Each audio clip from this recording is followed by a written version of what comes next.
Hey people, welcome back to my YouTube channel. तो आज का हमारा टॉपिक है एमएससी बॉटनी के जो फोर्थ सेमेस्टर है फूड माइक्रोबायोलॉजी, उसका टॉपिक है food spoilage. So basically food spoilage होता है क्या? फूड मतलब खाना और स्पॉइलेज मतलब खाने का ख़राब हो जाना। जो हमारा खाना है वो ख़राब हो चुका है और वो फिट नहीं है, अब हम उसको कंज्यूम नहीं कर सकते।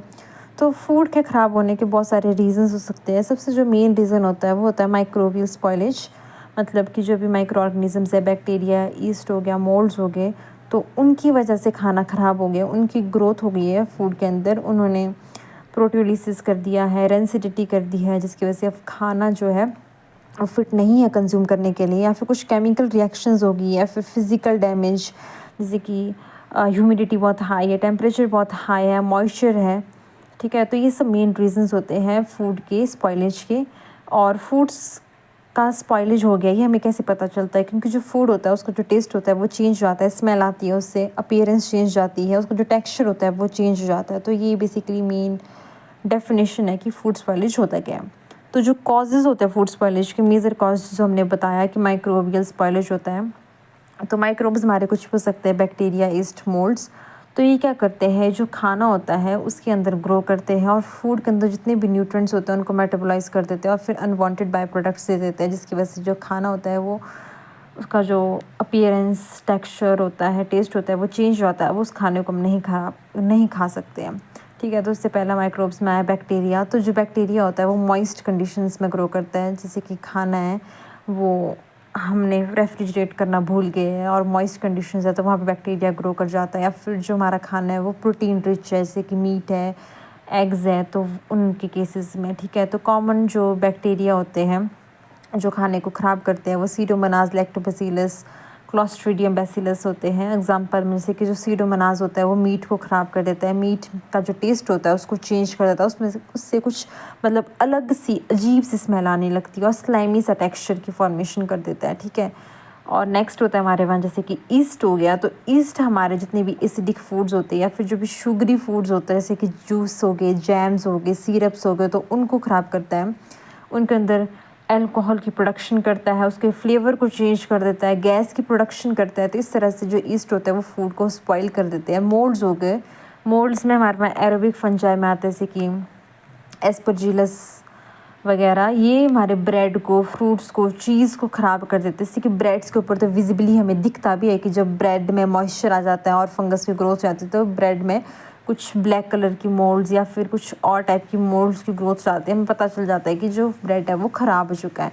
ठीक है, तो नेक्स्ट हमारे पास इंजाइमेटिक एक्टिविटी हो सकती है। इंजाइमेटिक एक्टिविटी में हमारे वहाँ आता है कि जब हम कोई भी वेजिटेबल है, फ्रूट्स है, जब हम उसको हार्वेस्ट करते हैं बगीचे से, जैसे कि एप्पल है उसको हार्वेस्ट कर दिया हमने बगीचे से, अपने पास ले आए, तो उसके बाद भी उसके अंदर कुछ इंजाइमेटिक एक्टिविटी होती रहती है, जिसकी वजह से जो एप्पल्स होते हैं वो सॉफ्टन हो जाते हैं, कुछ टाइम के बाद उसमें ब्राउनिंग हो जाती है, मतलब सड़ जाते हैं, उसका टेस्ट होता है वो चेंज हो जाता है। तो ये कुछ इंजाइमेटिक एक्टिविटी होती है जिससे हमारा जो खाना होता है फिर वो फिट नहीं होता है कंज्यूम करने के लिए। कुछ केमिकल रिएक्शंस होते हैं, जैसे कि फैट्स की ऑक्सीडेशन जाती है, जैसे कि ऑयल्स होते हैं। ऑयल्स बेसिकली क्या है, फैट्स है, तो अगर फैट्स की ऑक्सीडेशन हो जाती है, इसको हम रेंसिडिटी बोलते हैं, तो फिर उसका जो टेस्ट होता है वो चेंज जाता है, सोर जाता है, वो बीटर जाता है वो, तो रेंसिड फ्लेवर आने लगता है हमारे ऑयल से। और ऑयली चीज़ों से क्या बनता है, स्नैक्स बनते हैं, फ्राइड स्नैक्स वगैरह, तो ये सब केमिकल रिएक्शंस जाती है जिसकी वजह से हमारा जो खाना होता है वो ख़राब हो जाता है। फिज़िकल फैक्टर्स में हमारे वहाँ आता है कि अगर हमने अच्छे से पैकेजिंग नहीं की है खाने की, उसको लाइट में एक्सपोज किया है, सनलाइट कुछ ज़्यादा दे दी है, उसको रेफ्रिजरेट करना भूल गया है, टेम्परेचर बहुत हाई है, जिसकी वजह से उसको फिज़िकली भी डैमेज होता है और फिर खाना ख़राब हो जाता है। तो नेक्स्ट कि हमारे वहाँ टेबल है types of food spoilage based on the food categories के हिसाब से, कि जो फूड टाइप जैसे कि मीट या पोल्ट्री है हमारे वहाँ, तो उसमें किस तरह का स्पॉइलेज होता है। जैसे कि मीट में स्लाइमी सरफेस आ जाता है, गंदी स्मेल आने लगती है, और ये स्पॉइलेज ऑर्गेनिजम्स है कि मीट को कौन स्पॉइल करता है, सीडोमोनास, क्लोस्ट्रीडियम, लैक्टोबैसिलस वगैरह। फिश में कॉमन स्पॉइलेज जैसे कि अमोनिया लाइक स्मेल आने लगती है, खट्टी स्मेल आने लगती है, खट्टा हो जाती है फिश हमारी, और ये ऑर्गेनिजम्स स्पॉइलेज ऑर्गेनिजम्स विब्रियो वगैरह जो उस फिश को ख़राब कर रहे हैं। मिल्क या डेयरी में कर्डलिंग हो जाती है, सोरिंग हो जाती है, गैस की फॉर्मेशन हो जाती है।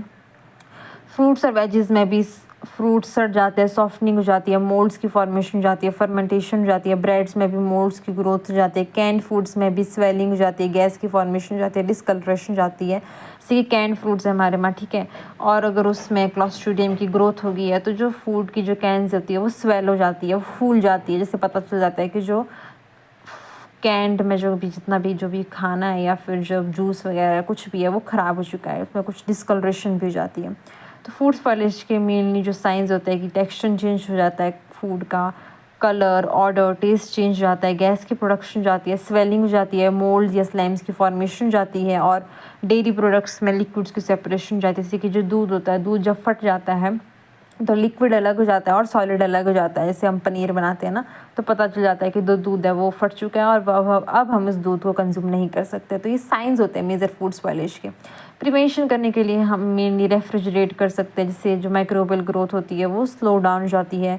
स्टेरिलाइजेशन कर सकते हैं, जिससे पैथोजेंस जो होते हैं या जितने भी स्पॉइलर ऑर्गेनिजम्स होते हैं वो मर जाते हैं। ड्राइंग कर सकते हैं, प्रॉपर धूप में सुखाओ, उसमें मॉइस्चर नहीं होना चाहिए कि मॉइस्चर की वजह से बहुत सारे माइक्रो ऑर्गेनिजम्स की ग्रोथ हो जाती है।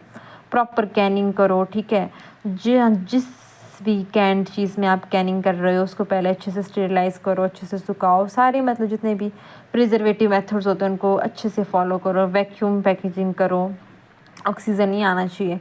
केमिकल प्रिजर्वेटिव्स को भी यूज़ कर सकते हैं, सोडियम बेंजोएट, सोरबेट्स वगैरह को। गुड हाइजीन प्रैक्टिस फॉलो करो, क्लीन इक्विपमेंट्स यूज़ करो, प्रॉपर स्टोरेज करो, क्रॉस कंटेमिनेशन नहीं होना चाहिए। और आप मैप, मॉडिफाइड एटमॉस्फेयर पैकेजिंग को भी, इस मेथड को भी यूज़ कर सकते हो।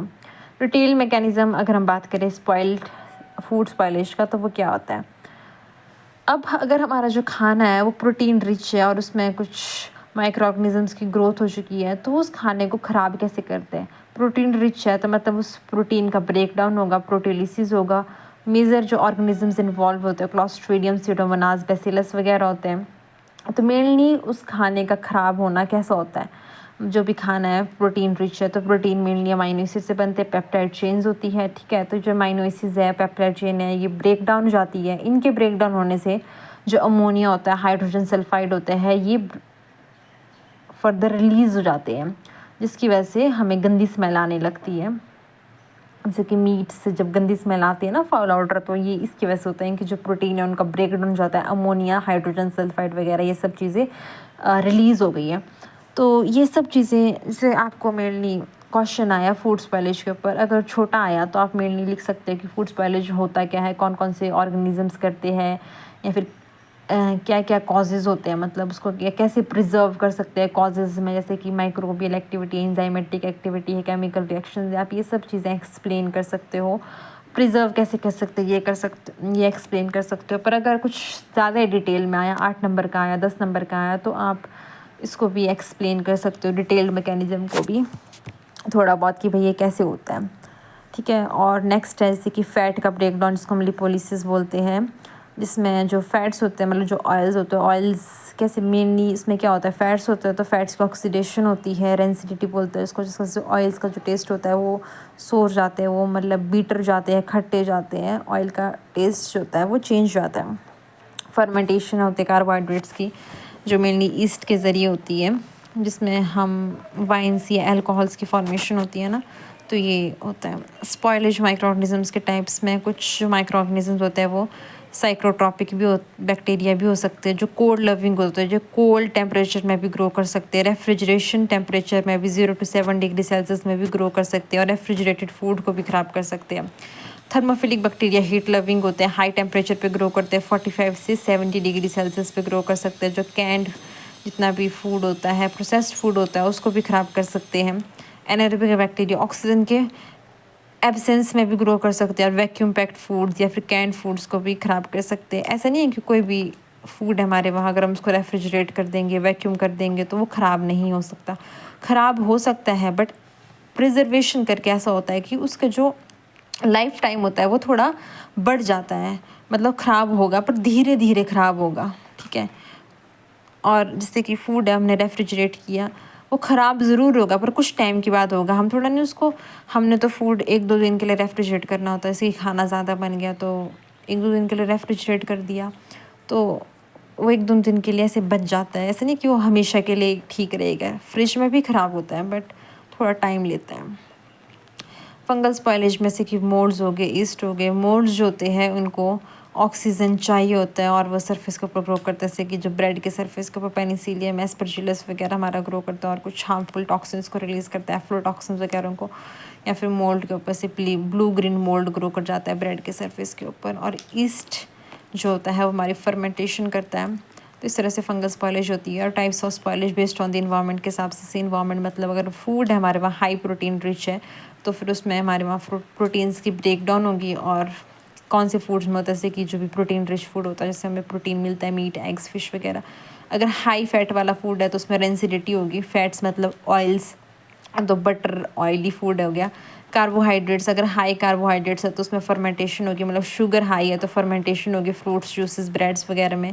और अगर एसिडिक फूड है तो ईस्ट स्पॉइलेज होती है, उसमें ईस्ट उसको स्पॉइल करता है पिकल्स, विनेगर में। लो ऑक्सीजन है तो ऑक्सीजन के एब्सेंस वाले जो माइक्रो ऑर्गेनिज्म होते हैं, मतलब एनाएरोबिक स्पॉइलेज होगी कैंड फूड्स में, वैक्यूम में। तो ये सब होता है फूड स्पॉइलेज। तो बेसिकली फूड स्पॉइलेज होता है क्या है कि खाने का ख़राब हो जाना, और उसके कोई भी रीजंस हो सकते हैं। इंजाइमेटिक हो सकते हैं, केमिकल रिएक्शंस हो सकती है, फिजिकल फैक्टर्स हो सकते हैं। और मेजर जो फैक्टर होता है वो होता है micro organisms, bacteria, east, moulds वगैरह, जिनकी एक्टिविटीज़ की वजह से फूड जो होता है वो मेटाबोलाइज हो गया है और अब वो अनवांटेड सब्सटेंस में चेंज हो चुका है और अब उसको हम कंज्यूम नहीं कर सकते। तो ये होता है बेसिकली फूड स्पॉइलेज। सो या, थैंक यू गाइस।